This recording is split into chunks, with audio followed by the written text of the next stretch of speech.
Sverrir, þið voru ekkert mjög samfærandi í fyrri hálfleik. Arfaslagir í fyrri hálfleik og bara áhugalausir og slagir, en sem betur fer þá mættu menn miklu stemmdar í seinni hálfleikinn og það var allt annað að sjá til okkar og bara góður sigur fyrst við mættum svona í seinni. Það vantaði hana tvo góða menn í liðið hjá þér, Mantas og Ágúst. Hvað að frétta af þeim? Mantas skrappti Litáina, hann að ganga frá sölu á íbúð, þurfti að skrifa undir einhverja pappíra og skrappi nokkra daga og Ágúst liggur heima með flensu. Já, þannig að það er von á þeim bara í næsta leik. Já, ég ætla að vona það. Ég ætla að vona að Gústi verði ekki liggjandi lengi. Menn eru búin að vera að fá einhverja pest í sólarhring nánast. Ég vona að þetta verði ekki lengur í honum.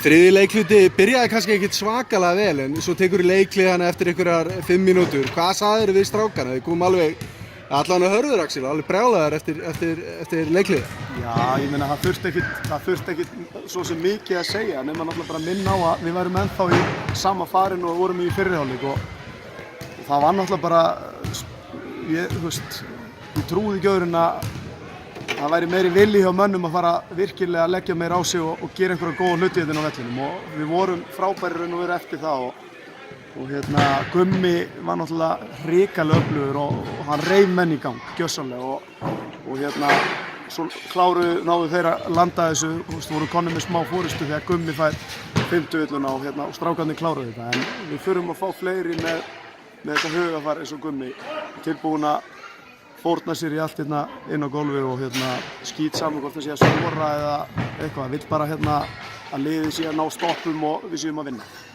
Engin spurning, takk fyrir þetta Sverrir og gangi ykkur vel. Takk fyrir.